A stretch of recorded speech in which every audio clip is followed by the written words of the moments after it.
Ahí pusimos algunas imágenes donde se muestran un conjunto de cantineras francesas.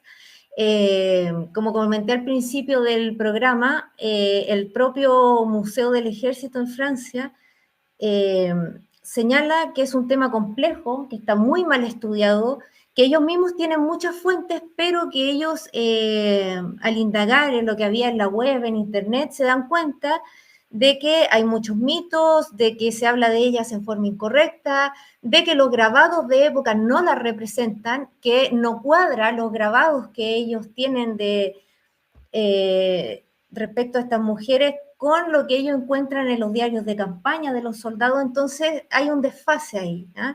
Hay un tema que no se ha tratado bien y por eso este año ellos quisieron hacer una exposición y también vamos a rescatar y a destacar cuáles son las diferencias entre la cantinera francesa y la chilena, porque también son diferentes. Esto de acuerdo a las realidades de cada país, de cada situación. No es lo mismo lo que vive la cantinera francesa con su sistema militar, con su sociedad y con las guerras internacionales que ellos tenían. Y la evolución que tiene además. La cantinera no llega y aparece de pronto vestida y con un rol determinado. Hay una evolución. Eso nos va a explicar Katy en el transcurso de esta charla. Miren, por ejemplo, aquí rescatamos un trozo de la investigación que estaba haciendo el Museo del Ejército y dice, los grabadores de la época ignoraron los demás roles que desempeñaban las mujeres en el ejército.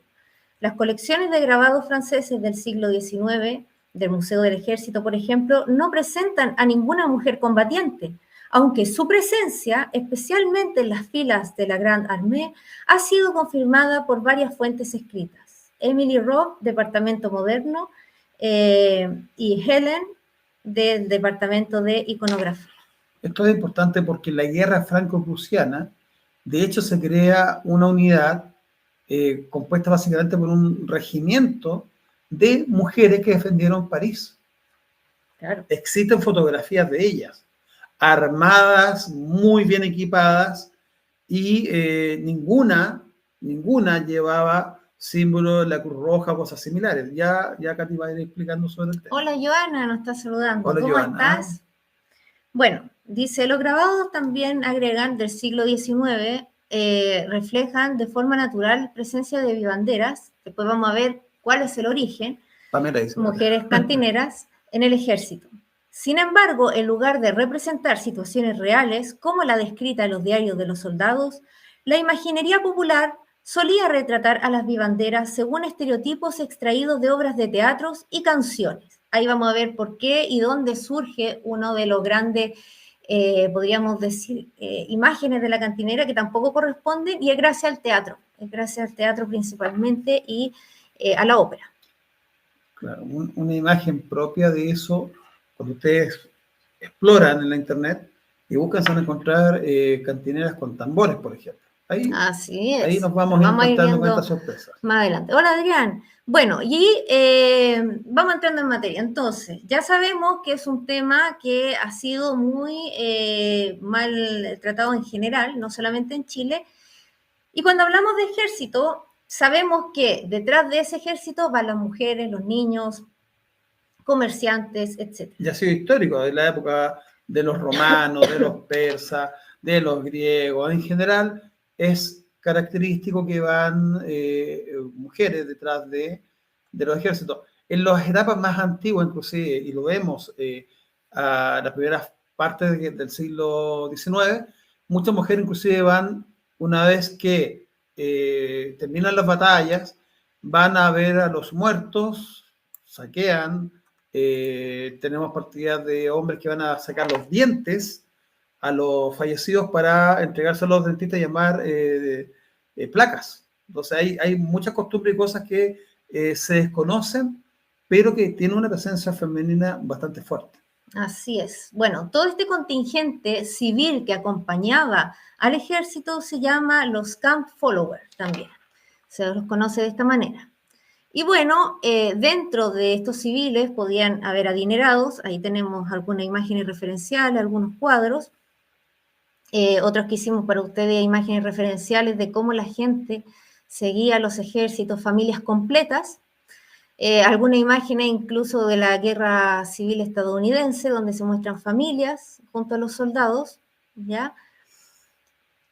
Y cuando uno habla específicamente del tema de las cantineras, se empieza a meter en todo lo que es la historia del ejército francés, empiezan a aparecer conceptos.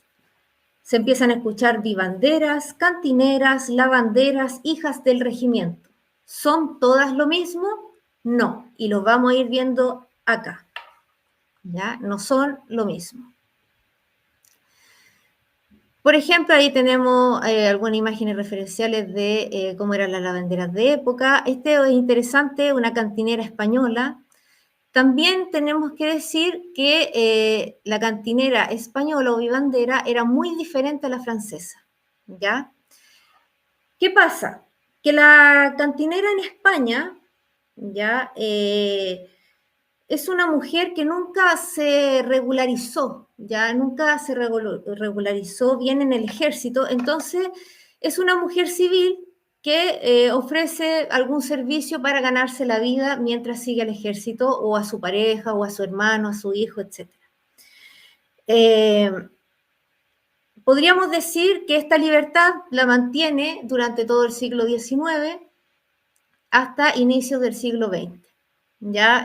Por eso no tenemos que confundir el rol de las mujeres que seguían al ejército en Francia con las españolas. Podríamos decir que España fue un poco más desordenado en ese tema y se permitía que las mujeres se involucraran a veces en distintas áreas, ¿ya?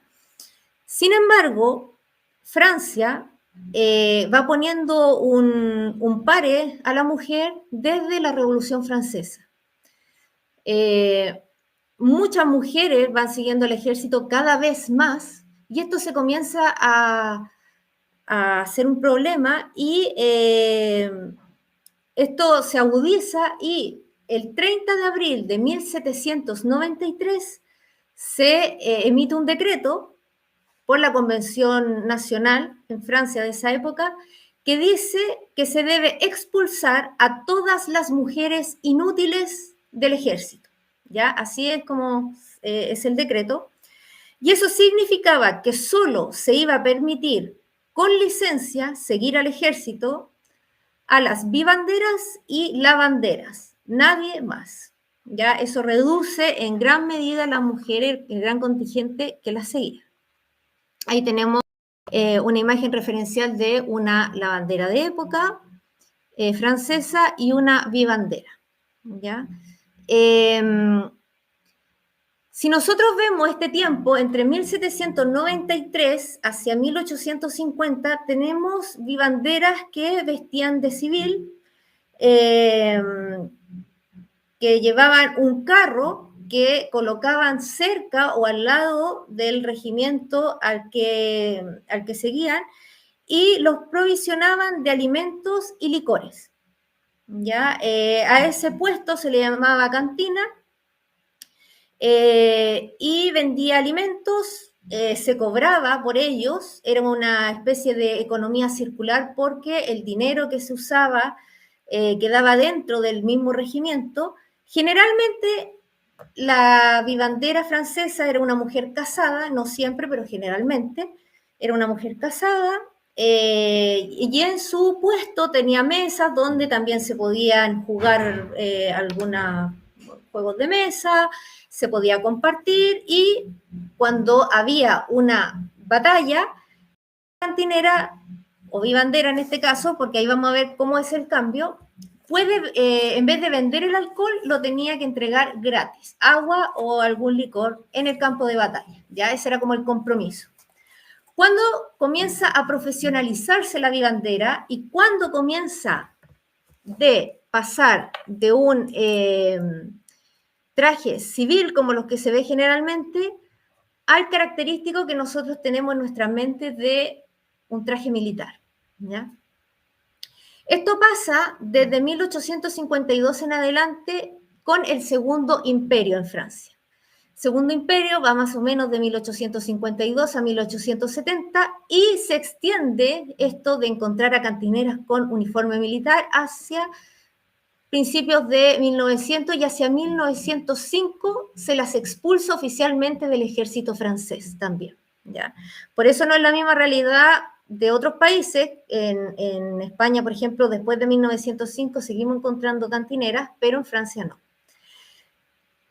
Entonces, con el Segundo Imperio se profesionaliza la vivandera, comienza a formar parte integral del ejército. Y eso hace que también se modifique la forma en que se viste. Aquí tenemos dos referencias, una de Francia que dice: si hasta el primer tercio del siglo XIX habían vestido a su libre albedrío, a partir de ese momento su vestimenta quedó reglamentada al igual que la de los soldados. Suele vestir por costumbre tradicional la misma prenda de cuerpo que el soldado: pantalón y falda cortos, polaina y gorro de cuartel. Ya, eso era reglamentario. Por lo tanto, era imposible ver a una cantinera sin pantalón. La que usted puede ver en litografía sin pantalón, vamos a ver que era otro tipo de mujer, otro tipo de ideal, pero no es cantinera. Así que cuando nosotros queramos recrear una cantinera de época, tiene que ser con pantalón sí o sí. De hecho, en Francia, como en Chile, tenemos casos de cantineras usando solo pantalón, sin falda. Entonces usted puede usar falda y pantalón o solo pantalón, pero jamás solo falda, ¿ya? ¿Qué pasaba en España? España, a pesar de que lo que ella hacía por ejemplo, en su forma de vender o en el regimiento, no estuvo regularizado como en Francia, sí se puso hacia mitad del siglo XIX en adelante, ojo también con la vestimenta. Y dice que España introdujo con éxito en la guerra de África un nuevo uniforme, que consistía en un sombrero embreado con largas cintas, pantalón como el de la tropa, falda corta, cubierta por delante con un pequeño delantal y corpiño de corte militar. ¿Ya? Como vendían productos, alimentos, licores, es muy común ver a las cantineras españolas y francesas muchas veces con un pequeño delantal sobre la falda. Y tenemos también a la hija del regimiento. ¿Quién es la hija del regimiento? ¿Qué es una hija de regimiento? Quizá usted la ha escuchado. De hecho, durante la Guerra del Pacífico, aquí en Chile se trajo varias veces la obra La hija del regimiento, ¿ya? Y es tan popular que hasta el día de hoy se hace constantemente. La hija del regimiento es una ópera que se estrena en francés por el compositor Dossinati en 1840, en febrero, en la Ópera Cómica de París. Y fue tan popular, que se masificó enormemente por toda Europa. Y la gracia que tiene esta obra, que dura un poco más de 2 horas, es que al inicio comienza con una marcha donde se representa a la hija del regimiento tocando un tambor, ¿ya? Esto hizo que si usted, muchas veces los que están, los amigos de YouTube o los que puedan ver después las imágenes, cada vez que usted vea a una mujer que parece cantinera pero tiene un tambor, no significa que las cantineras tocaran tambor, sino que están representando una obra de teatro. Esta obra es un afiche de época de la obra o, como vamos a ver acá, en las fiestas de disfraces ocupaban este traje con el tambor. Acá hay unas imágenes de las distintas versiones que se han hecho hoy en día de la obra. Entonces ahí la encontramos con diversos trajes en distintas épocas, basándose en guerras más actuales, otras guerras más antiguas, ¿ya? Ahí para que vean los amigos la cantidad de obras que ustedes pueden encontrar ahora en internet, La hija del regimiento.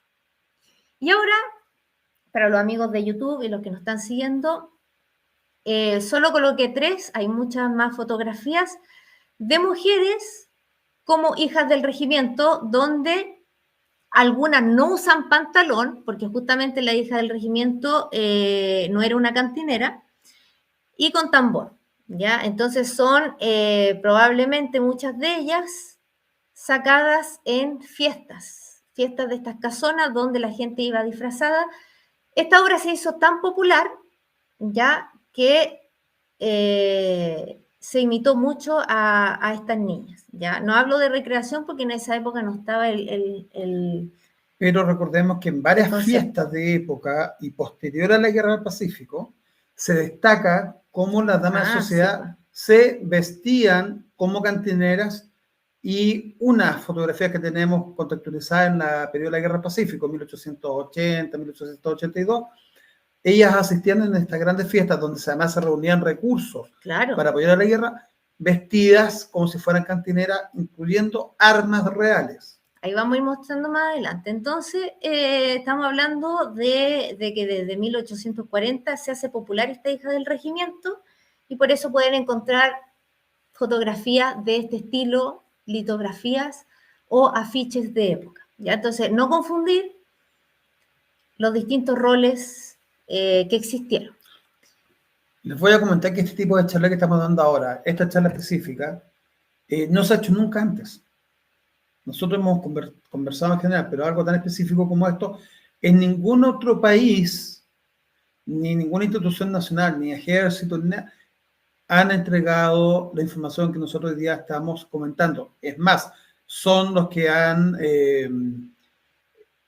estereotipado el tema, y además han difundido los errores históricos. Lo hemos visto lamentablemente con el ejército de forma continua, con un ejemplo como es la recreación de la mal llamada Cuarta Compañía Histórica del Regimiento Chacabuco, teniendo dos cantineras en un periodo en que las cantineras no estaban ya vigentes, habían sido devueltas a Chile, y vemos siempre en la recreación de la parada militar y en otros lugares donde se presenta el Chacabuco con esta compañía histórica, que al lado, digamos, del estandarte van dos cantineras en un periodo en que ellas ya no estaban. Sí, las camaradas. Y hay que hablar con Es detalles decir, sobre el las tema. mujeres civiles. Bueno, ¿y qué pasaba en Chile? ¿Cuál es la diferencia? Recordemos que, bueno, nosotros teníamos o adoptamos la doctrina francesa, ya cuando tenemos el conflicto de la Guerra del Pacífico. Por lo tanto, no podemos remitirlo a lo que pasaba en otros países como España, etc. Ya sabiendo cómo era la cantinera, que ya estaba incluida dentro del ejército, tenemos otro tema también con la cantinera. No solo daba alimento y licores, sino que también ocupaba armas. Por eso encontramos a tantas cantineras o litografías de cantineras francesas armadas, ya como la que estuvo al inicio, cuando abrimos vamos a volver aquí al inicio, para los amigos, con armas. Porque una de las cosas es, además de no poder vestir como civil, porque considerado un espía, tenías que usar uniforme, debías saber usar armamento en caso de necesidad o tener que defenderte. Tenemos muchos casos, el ejército, el Museo del Ejército de Francia, cuando hizo esta exposición, recogió muchos testimonios de mujeres luchando, disparando y solamente entregando agua, sino que luchando directamente, y hay mucha litografía al respecto que iremos subiendo estos días, porque como este es como más un resumen, entonces le estamos contando de manera general. El tema de la cantinera que lleva su carrito, esto también tiene un sentido. Pasa de ser la mujer que está consiguiendo el ejército, ¿verdad?, y vendiendo para subsistir, a cuando ya pertenece a la unidad, y esto yo lo comparo mucho con un tema que pasa en la Armada de Chile. En los buques de guerra existe la cantina seca, servida por un cantinero. Ojo con ese detalle. También tenemos los cantineros. Y el cantinero o la persona seca, todo lo que vende no es para él. Lo mismo pasaba con la cantinera francesa. Lo que vende es para ayudar al regimiento que pertenece para mejoras, ya sea mejorar el rancho, ir en ayuda de algún compañero que esté herido, o pensiones o cosas por el estilo. Porque generalmente es para el diario vivir y mejorar la situación del regimiento. Igual ganaba mucho, entonces este carrito, y en algunos casos, verdaderas tiendas ambulantes de gran tamaño eran servidas, digamos, por cantineras. Y vamos a hacer también un alcance. Nosotros tenemos un registro de las cantinas médicas que generalmente nosotros vemos cómo se explica por algunas personas que ya señalan que la cantinera lleva nombre por la cantina médica, cosa que no es el caso.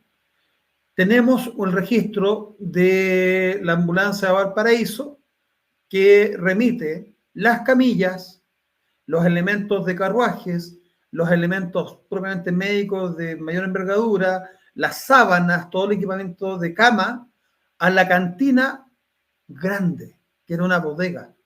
O sea, no solamente es en la vitrina pequeña o es este pequeño equipo, maletín, también es una bodega que lleva el nombre de cantina porque acopia los elementos, no solo del tema médico, también tenemos cantinas para bagaje y otras especialidades del ejército. Claro, en el fondo cantina es un concepto que podría ser ahora como bodega o almacén, Claro. por ejemplo, como es lo que uno tiene en la casa, como una alacena, eso vendría siendo, entonces podría ser grande, pequeña, dependiendo del uso que se le quería dar.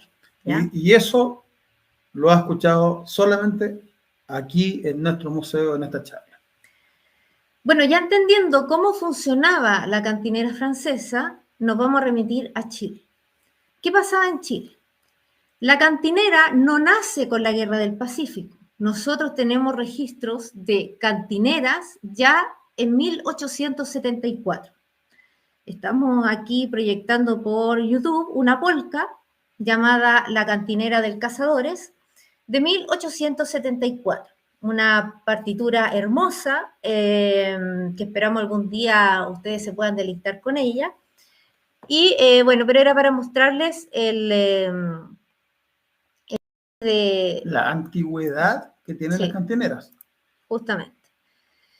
También tenemos otra pieza para piano que se llama La Gentil Cantinera, una partitura chilena también, donde parte de la letra dice: los bravos me siguen y a mí sola van a la batalla ávidos de honor, en su cantinera confiados van, buscando en la lucha vencer y triunfar. Mis huestes valientes, del clarín al son, van a la batalla tras gloria y honor. Lo simpático de esta partitura es que tiene varios sonidos de cañones. Quizás sea un poco difícil en el momento que la queramos reproducir, hacer el sonido de cañones, que era muy típico también en el siglo XIX, tener ahí esos sonidos de batalla, pero muy interesante. También nosotros, en forma de colección particular del museo, tenemos una partitura única que no existe en la Biblioteca Nacional ni en ningún otro lugar, que justamente explica un poco lo que estamos viendo hasta ahora, que se llama La Cantinera Chilena. Cuando uno empieza a meterse en este tema, dice, bueno, ¿y por qué hace la diferenciación? Por lo que les estamos explicando. Entonces, Natalia Fragua, una compositora que algún día esperamos poner en el puesto que se merece, creó la partitura La Cantinera Chilena, de la cual tenemos una copia. ¿Por qué ella le pone La Cantinera Chilena? Porque un famoso músico, Strauss, tiene también una partitura a La Cantinera. Entonces, para no confundir, ella le agrega chilena. Así es. Bueno, entonces ya tenemos algunas representaciones de ella. Y ahora viene otro tema interesante. ¿Qué es lo que hacía la cantinera chilena? ¿Podía estar ligada a temas de enfermería, de curación, de medicina? Absolutamente no. ¿Por qué? Cuando se crea el primer curso de enfermeras en Chile es en el año 1902, ya gracias al profesor Moore, Bueno, se titulan un par de años después, así que como profesionalmente las tenemos en 1902. ¿Quiénes se podían entonces dedicar a los temas médicos, hospitales, ¿cierto? Asistencia de heridos durante la Guerra del Pacífico, los médicos y también las monjas hospitalarias, y es lo que vamos a pasar a ver ahora. Y hay un tema interesante, creo que es necesario para entender la división concreta sobre la cantinera y la monja hospitalaria, es entender la Convención Internacional de Ginebra. Esto es importantísimo porque se aplica en la Guerra del Pacífico. Nosotros tenemos 8 artículos que son presentados por la Convención de Ginebra y son aceptados por Chile, Perú y Bolivia. Así es. Y la Convención de Ginebra envía un total de 28 observadores, que es uno por cada país integrante de la Convención de Ginebra, siendo 27 europeos más Estados Unidos, lo que demuestra el comportamiento de los ejércitos, las ambulancias, el respeto a las normas de la Convención de Ginebra. Y le voy a pedir a Katy que lea un par de estos artículos que nos va a dejar súper claro por qué razón la cantinera nunca pudo realizar labores de enfermería. O viceversa, las monjas hospitalarias no podrían ir armadas. Así es. Miren, tengo aquí unas imágenes para que conozcamos las monjitas y nos vamos a remitir a algunos artículos que tenemos acá para mostrarles. Esto quiero ver, Katy, este es un libro original, se lo voy a mostrar para que vean ustedes que no es un tema de que estamos leyendo alguna novela. Este es el Boletín de las Leyes y Decretos de Gobierno de 1879. A ver, ¿se ve acá en YouTube? Sí. ¿Ya? De 1879 es el código original, no es copia, nuestra biblioteca es muy especializada, y el título en la página 190 dice aceptación de algunos artículos de la Convención Internacional de Ginebra en la guerra con el Perú. Así es. Entonces, amigos, atención. Como les decíamos, ¿quiénes podían dedicarse al tema médico? El tema médico estaba regido por el tema de la Convención de Ginebra, eran, ¿cierto?, los médicos, los practicantes, los que estaban como ambulantes, ¿cierto?, y las monjas. Tenemos 4 órdenes principales en la Guerra del Pacífico como monjas hospitalarias, que son las de San Vicente de Paul, también conocidas como monjas de la caridad, que son las que tienen este tocado grande, blanco, muy característico. Tenemos a las monjas de la caridad cristiana, ¿ya? Cristiana, y también conocidas como las paulinas. Tenemos a las monjas de la Providencia, que se encargaron de grandes hospitales durante la Guerra del Pacífico, hospitales de sangre, y a las monjas chilenas, una orden hospitalaria chilena creada por José Agustín Gómez, curita de San Felipe, en 1866, crea la orden hospitalaria de San José, y cuando inicia la guerra se va junto con ellas a los campos de batalla. ¿Ya?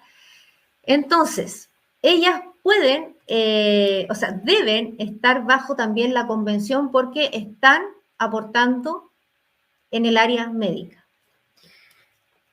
Considerando que las estipulaciones del Convenio de Ginebra obedecen a elevados sentimientos de humanidad dignos de ser acatados por toda nación civilizada, considerando que el gobierno del Perú ha manifestado ya su adhesión a las estipulaciones del referido convenio, un pequeño alto. El Perú lo hace, a pesar que Chile es el que trae la Convención de Ginebra, empieza a negociar desde antes para que llegue. El Perú fue la primera nación americana que acepta la Convención de Ginebra en el mes de abril, razón por la que nosotros hemos comentado que para el 21 de mayo Grau tenía pleno conocimiento y tenía la obligación de haber respetado la Convención de Ginebra. Considerando que la observancia por ambos beligerantes de las humanitarias y generosas disposiciones que aquel consigna contribuirá a suavizar los males inseparables de la lucha en que ambos países se encuentran empeñados, he acordado y decreto. Primero, acéptense por el Gobierno de Chile la guerra que sostiene contra el Perú los 8 artículos del Convenio Internacional de Ginebra, fecha del 22 de agosto de 1864, que copiados a la letra dicen así. ¿Lo leemos todos? No, algo necesito indicar. Ya. Primero. Artículo primero. Las ambulancias y los hospitales militares serán reconocidos neutrales y como tales protegidos y respetados por los beligerantes, mientras haya en ellos enfermos y heridos. La neutralidad cesará si estas ambulancias u hospitales estuvieren guardados por una fuerza militar. Como ven, si alguien lleva un armamento, no puede pertenecer a un hospital y viceversa. Pierde neutralidad. De hecho, nosotros leímos en uno de los capítulos anteriores, el penúltimo, el tema de un médico que fue encontrado con un revólver. Y él decía que era una reliquia familiar. Y se le fue quitado o se iba preso. Porque al ir armado pierde la neutralidad.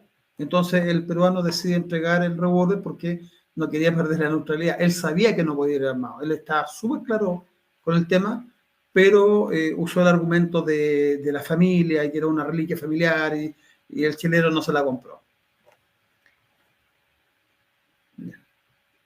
Artículo 2. El personal de los hospitales y de las ambulancias, incluso la intendencia, los servicios de sanidad, de administración, de transporte de heridos, así como capellanes, participarán del beneficio de la neutralidad cuando ejerzan sus funciones y mientras hay heridos para recoger o socorrer. Artículo 3. Las personas designadas en el artículo anterior podrán, aún después de la ocupación por el enemigo, continuar ejerciendo sus funciones en el hospital o ambulancia en que sirvan o retirarse para incorporarse al cuerpo a que pertenezcan. En este caso, cuando estas personas cesen en sus funciones, serán entregadas a los puestos avanzados del enemigo, quedando la entrega al cuidado del ejército de ocupación. Esto es importante. Las ambulancias para los hospitales, como son quedan sujetos a las leyes de la guerra, son incautados. No así las ambulancias. Las ambulancias pueden conservar todos sus objetos y ser retiradas y llevadas a sus países de origen. Pero hay una parte muy interesante al final de este tema, que es el uso de los símbolos. Ahí está. Artículo 7. Se adoptará una bandera distintiva y uniforme para los hospitales, ambulancias y evacuaciones, que en todo caso irá acompañada de la bandera nacional. También se admitirá un brazal para el personal considerado neutral, pero la entrega de este distintivo será de la competencia de las autoridades militares. Esto es importantísimo y vital. Si eres neutral, llevas el símbolo como lo hacían las monjas hospitalarias en los campos de batalla, y además de un delantal que también llevaba el servicio médico chileno, peruano y boliviano. Es un delantal grande con una cruz roja al centro. Los gorros, kepíes, gorra de las monjitas, llevaban la cruz roja, y el brazal, que además tiene una medida específica, también. Es incompatible lo que se hace en Chile de recrear a una cantinera con brazal o en el morral ponerle la cruz roja. Es totalmente incompatible, no se podía hacer. Ahora vamos a ir profundizando en el tema por qué no se podía y cuál era la labor de las monjas a diferencia de las cantineras. Las monjitas, aquí puse alguna fotografía de las labores que tenían en los hospitales antes de la guerra. Cuando un hospital funcionaba mal, era muy común llamar a una orden religiosa y que ésta pusiera orden. Al llegar a la administración se encargaban de todo. Ponían a una ecónoma, la administrativa, eran las porteras, asistían a los médicos y como está la imagen acá, por ejemplo, en 1872, en la dispensaría de San Juan de Dios, el médico era don Gregorio, pero el boticario y sangrador, las hermanas de Caridad, por ejemplo. La dispensaría del Carmen, médico don Ramón Elguero, pero el boticario y sangrador, hermanas de la Caridad. Sobre ese tema hay una cosa que vamos a volver un poquito más arriba, cuando hablas acá de boticario y sangrador, hermana de Caridad, situación de la calle Rosas, ya. El tema médico, asistente, por ahí salía que era asistente. ¿Dónde está? Sangrador, situación. Que fue al principio que lo nombraste. La monja asiste en las operaciones a los médicos.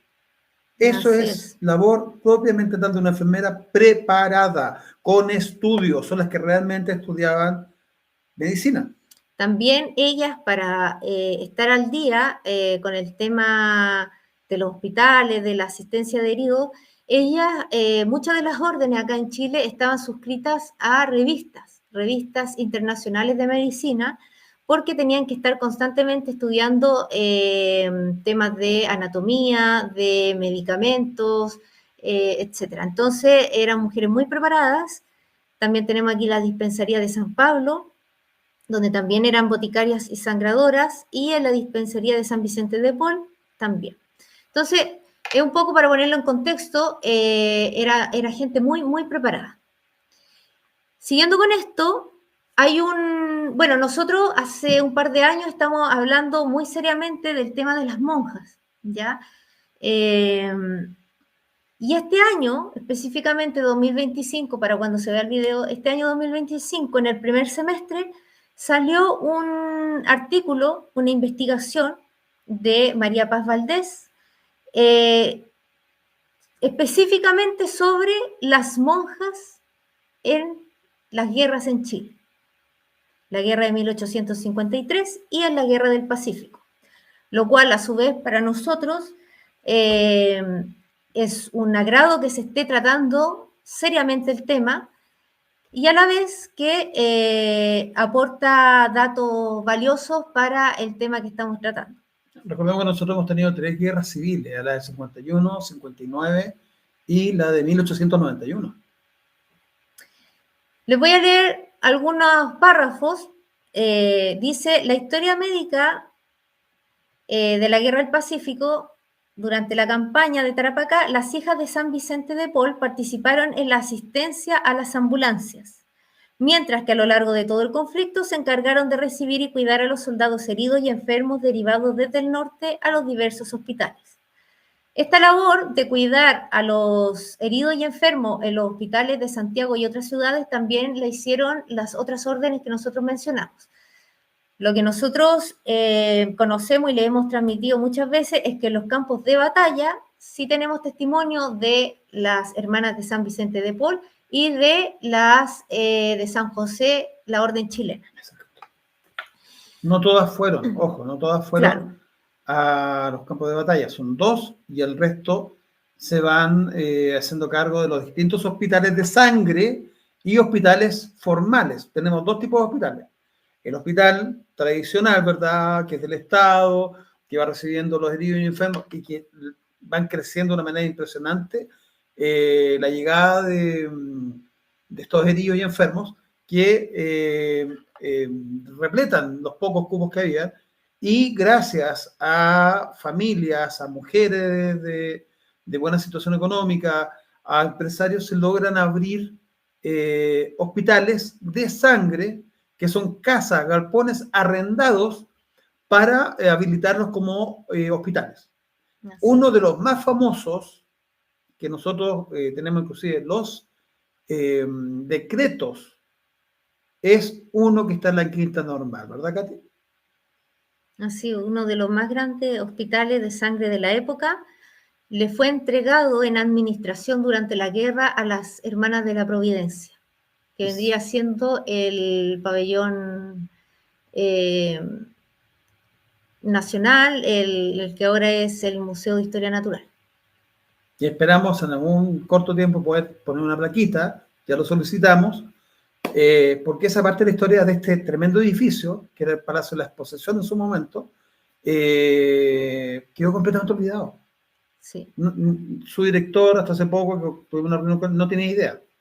Entonces, él mismo encontró los decretos a petición nuestra, los originales, nos mandaron las copias facsimilares, y sobre lo mismo nosotros estamos pidiendo que se agregue una placa, ya sea del edificio o eventualmente cerca, para que no sea más olvidada la función tan especial y humanitaria que le cupo a la administración de ese edificio y, por supuesto, a las monjitas que ocuparon un ala importante de este edificio para Hospital de Sangre.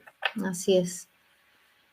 Bueno, y el otro párrafo a destacar es que habla aquí de una de las religiosas de San Vicente de Paul, que comenta, dice, la hermana Sor Marie Louise de Champs, conocida en Chile como Sor Agustina, comentaba en carta a sus superiores franceses que las autoridades chilenas esperaban que las hermanas instalaran una administración similar a las de su experiencia en las ambulancias de campaña empleadas en las guerras de Europa. ¿Ven? Tenían experiencias de guerra, viéndose en ellas a un personal preparado para asistir a los heridos y enfermos en escenarios complejos. ¿Qué es un escenario complejo? Imagínense ustedes cientos de heridos, gente que hay que amputar por la gravedad de la herida, un brazo, pierna. Nosotros hemos leído heridas realmente terribles, por ejemplo, que de un disparo quedaban sin la mitad de la cara, pero seguían vivos. Díbulas. Etcétera. Son heridas muy fuertes, complejos. Entonces, por eso nosotros decimos, si las mismas hermanas están diciendo que están ellas preparadas como los médicos para escenarios complejos, también hay que darle un respeto a la profesión. Por ejemplo, si hoy en día nosotros tenemos un nuevo terremoto, un accidente, lo que sea, y yo como simple civil, que no sé mayor primer auxilio, no sé, le doy un poco de agua a alguien, quizás lo ayuda a acomodarse, eso no me hace a mí una paramédico ni una enfermera. Por lo tanto, cuando dicen que quizás porque una cantinera o una persona, incluso un soldado, un varón, quizás ve a un compañero y le dio agua, eso no lo convierte en un enfermero. Yo, por poner un enchufe, no me convierto en un eléctrico. O sea, hay que dejar de desvirtuar la profesión. Mira, importante detalle. A cada soldado se le pasó un paquete médico que viene con una cara indicando que es de una ambulancia determinada, que indica cuál es el contenido que tiene, y por el otro lado trae estipuladas las cláusulas de la Convención de Ginebra. Este paquete sanitario tiene dentro de él un paño rectangular de 1 metro con imágenes que ayudan al usuario a ocupar el paño. No viene con lectura, la idea es que sea visual. Esto lo inventó un médico alemán para la guerra franco-prusiana, y Smart se llama él, y se conoce como paño de Smart. No, yo soy un soldado y ayudo a mi compañero siguiendo las instrucciones del paño. A mí no me transforma en enfermero, ni en médico. Puede haber ayudado a hacer un torniquete, algo para poder salvarle, quizás que no se desangrara en el momento, lo dice el paño, pero nada más. Inclusive te pone imágenes para ocupar el fusil o una bayoneta. Si a mí se me quiebra el brazo, por ejemplo, y se pone la bayoneta y después la vaina, y cómo debes amarrar el pañuelo. Todo eso está indicado en el pañuelo. Entonces eso no me transforma a mí en un enfermero o médico. Así es. Es tremendamente importante. Eso queremos aclararlo y darle su justo lugar a las monjas que estaban preparadas para temas complejos. Y sí, vamos a acordar a los que están haciendo preguntas. Este es un tema de un homenaje a las cantineras. Por favor, no hagan preguntas de cosas que no tienen que ver. Pueden revisar nuestros distintos live en nuestro canal de YouTube, Museo Guerra del Pacífico, Domingo de Toro Herrera, y ahí tenemos varias temáticas diferentes, varios combates y batallas también. Exacto. Bueno, y ahora yendo al tema Vemos el tema de las monjas, cómo estaban preparadas para el tema médico y qué pasaba con nuestras cantineras. Y aquí les ponemos algunos ejemplos de relatos sobre ellas. Tenemos el de María Quiteria, Conocida nosotros, como María la Grande, sacamos un extracto, por ejemplo, cuando ella en algún momento está con un grupo y dice, un grupo de peruanos que la estaba incomodando y dice, callad liebres, interrumpió María. La cantinera chilena desprecia a los muñecos y siempre encontrará en sus manos un corvo para desembarazarse de títeres con uniforme. No son palabras de una hermana, así que ahí vemos que el tema del uso de las armas era común para ellas. también. Queremos rescatar otro relato que se hace sobre la cantinera Carmen Vilches. ¿Ya? Dice Juan Martínez, también creo un deber de mi parte hacer presente a vuestra señoría que los méritos contraídos por la cantinera Carmen Vilches durante la penosa jornada del hospicio al valle, dando agua y atendiendo a los que caían rendidos por la fatiga, como igualmente peleando en el asalto de la Cuesta de los Ángeles con su rifle e infundiendo ánimo a la tropa con su presencia y singular arrojo, obligan nuestra gratitud y la hacen acreedora a un premio especial. ¿Qué heredó nuestra cantinera de la francesa? El barril, donde se podía entregar agua o quizá algún licor, pero como el ejército chileno entregaba todo el alimento, el rancho, no se necesitó que la cantinera anduviera con un carrito vendiendo alimentos, como se hacía en Francia. Por lo tanto, al quitarle eso a la cantinera chilena, se dedicó, ¿qué más hacía la cantinera francesa? Luchar. Entonces se dedicó a luchar. La nuestra es una mujer soldado. De Claro. hecho, está ingresada en las relaciones nominales del ejército de las batallas de Chorrillos y Miraflores.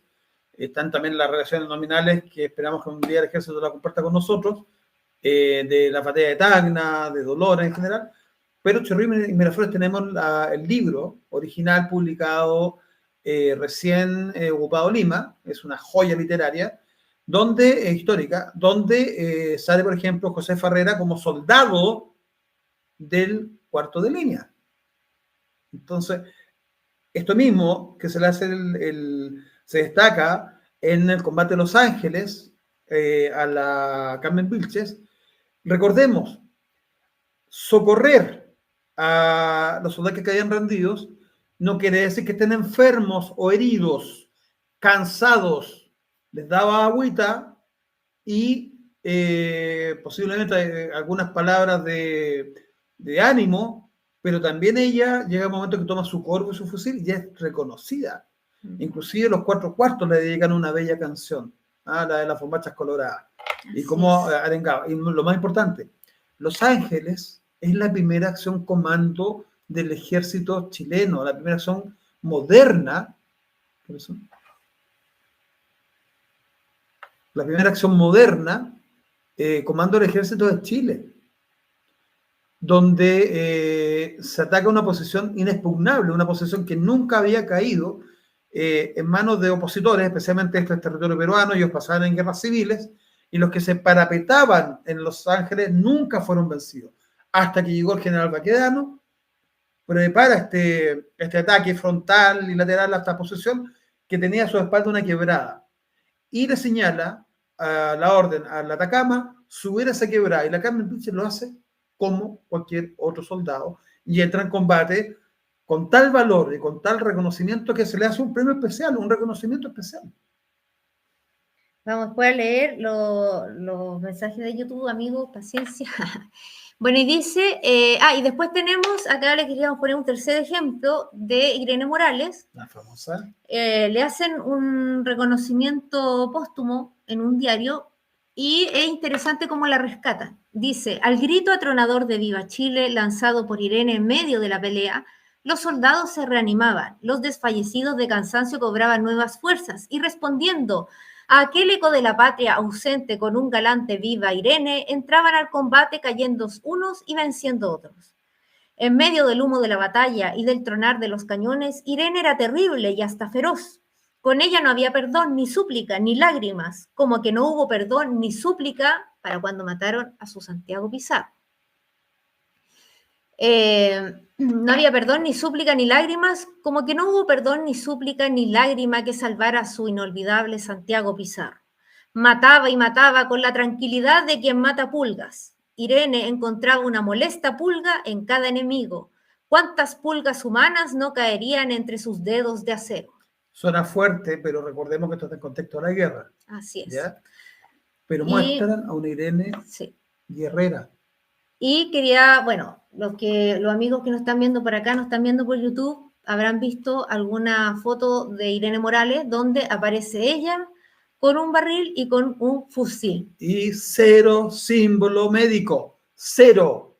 Ninguna cantinera jamás portó símbolos médicos, a pesar de que vemos recreacionistas del norte de Chile, del centro y del sur, que a través de los años usan el símbolo de la Cruz Roja. Ahora por lo menos hemos visto que algunos lo usan en el morral, pero tampoco corresponde. Después nosotros tenemos, bueno, aquí hay otra imagen de Irene, un poco más borrosa, pero otra de las que se tiene, donde... Un detalle importante de la Irene, es la cantinera con más fotografías y litografías que se hicieron en la guerra. Así es. Tenemos, de hecho, en el museo también como una espada recortada. Muy similar a la que está usando ella en este momento. Y esto es muy interesante porque lo encontramos hace un tiempo en un diario de época de 1880. Y, por favor, presten mucha atención. Dice así: he aquí a la señorita Celia Walton, el lindo traje de actualidad. Estamos hablando en un contexto, como hablábamos al principio, se hacen muchas fiestas, muchas para juntar dinero para la guerra, y muchas de esas se decían gran fiesta de disfraces en la casa X. Y uno de los trajes de época era de cantinera. Y no era de disfraz, dicen claramente de actualidad. Aquí vamos a ver por qué. Claro, las fiestas se llamaban así porque la gente iba, claro, para que se entienda el contexto, no piensen que es como ahora que uno utiliza la palabra disfraz. Dice aquí la señorita Celia Walton, el lindo traje de actualidad de cantinera. Traje blanco sobre el cual cae en caprichosos y elegantes pliegues una rica capa de raso lacre. Atentos, lleva todas las insignias de su personaje. Puñal, revólver, armas de combate. Y luego lleva su dulce amabilidad, su simpatía, modestia, su alma de sensitiva, todas esas armas rayadas y de precisión. Pendiente a un lado con marcial donaire, un precioso barrilito de Oporto que desafía todas las embriagueces. ¿Ya? Y cuando uno ve el tema de la cantidad de información que hay, esto solo lo hemos presentado un poco para que ustedes se hagan el contexto, pero hay mucha información de las monjas en la guerra, de todas estas congregaciones. Tenemos el tema de las cantineras, cómo se la veía en la época, comparándola con lo que se ha investigado en Francia, con las imágenes que tenemos de ellas. Me pregunto yo, ¿han visto esa imagen de John Travolta cuando está así como... ¿Y dónde está el botiquín médico de la cantinera? No existe, señores, no existe. Y ya dijimos, si alguien o alguna de ellas ayudó, eso no la convierte en enfermera, ni médico, ni etcétera. Comparemos también testimonios como de la Juana Alcaíno, que en un documento formal, una entrevista que a ella se le hace, señala que buscando a su marido, que era militar, de lo cual ella recibe una pensión por su marido y no por haber sido camarada, porque como camarada no estaba incluida en el ejército, ella ayuda a algunos soldados heridos. Sí, eso... Ella no les dio atención médica. No. El ayudar significa acomodarlos, darle agüita posiblemente, correrlos de un lugar para otro, a que no fueran pasados a llevar, y lo dice en su carta. Eso viene en confusiones, ¿por qué? Porque en algún momento se trató a Juana Alcaíno como cantinera cuando era camarada, es decir, una mujer civil. Y de hecho, está sepultada el día de hoy junto con 6 veteranos de la guerra en la Catedral de San Bernardo como cantinera y no corresponde. Entonces, ¿qué pasa? Que esta camarada, Juana Alcaíno, ya más anciana, da una entrevista donde dice, de repente, por ejemplo, mi marido estaba en X combate y cuando regresaba a la tropa él no llegó. ¿Qué hacía ella? Iba con una amiga a buscarlo al campo de batalla y en el ir y venir veía muchos heridos, a mucha gente tirada, ¿cierto?, con heridas, y en ese ir y venir ayudaba en lo que podía. Y eso se empezó a tomar, hay muchos relatos de camaradas que se confunden con la cantinera y empiezan estos errores históricos. Vamos a poner un caso directo. La señorita que en Tarapacá se fue como camarada siguiendo a su marido y que en medio de la sorpresa que se dio a los chilenos, ¿verdad? Con emboscadas que le hacen los aliados en Tarapacá, muere su marido y ella toma un par de cantimploras y va a llenarlas con agua. Y en eso recibe un rozón de una bala que le dan en un muslo. Y después, ya una vez retirado, llegado al campamento, lo sabe Erasmo y la nombra como cantinera. Dolores Rodríguez. Pero hay una carta del comandante de Zapadores, al cual le fue asignada esta cantinera. Y él se opone rotundamente. Señala que ella no tiene las condiciones para ser una cantinera. Lo dice claramente Ricardo Santa Cruz. Es una carta que ya leímos anteriormente. Y una de las cosas vitales para ser cantinera, Katy, que se exigía. La probidad. Nosotros estamos viendo, bueno, recalcando las diferencias también entre las francesas y las chilenas. Vimos que en Chile no vendían alimentos, ya es una gran diferencia. Acá se dedicaron a pelear. Y lo otro es que la mayoría de las cantineras chilenas eran de buena situación económica y solteras, a diferencia de las francesas, que muchas de ellas eran casadas y de bajo estrato social. ¿Ya? Entonces ahí vemos varias diferencias. De hecho, tenemos una buena investigación sobre Irene Morales. Algún día también nos va a tocar hablar sobre eso. Tenemos varias sorpresas sobre ella. Tenemos un capítulo sobre ella del año pasado. Sí, ahí dijimos varios datos. Entonces, también vimos que la cantinera en España era muy distinta y su realidad fue muy distinta. Entonces, es bueno poner en contexto, ver que la cantinera dependía un poco del lugar, de distintos tiempos, cómo fue pasando de vivandera a cantinera, cómo se fue profesionalizando en Francia y luego en lo que se hereda acá en Chile, cómo se adapta la cantinera en Chile, por qué no puede dedicarse a los temas médicos, cómo tenemos que empezar a valorar a las monjas hospitalarias que entregaron mucho en la guerra. Las grandes desconocidas, las verdaderas enfermeras de la Guerra del Pacífico. Así es. Con mucho testimonio de época. Inclusive una de ellas, de estas congregaciones, la San Vicente de Paul, ¿qué llevó a la guerra, Katy? Estuvimos leyendo memorias del padre Delaunay, perdón si no se pronuncia así en francés, y él dice que lleva un hospital a la guerra, completo, un hospital de campaña. Completo, que estuvo en el norte, que estuvo en las acciones. Lamentablemente, el ejército, y lo hemos visto también con el tema de los médicos, no los toma en cuenta. Por eso vienen estos errores, viene esta confusión, porque no dejaron registros. No hay registros. Pero también tenemos otro dato.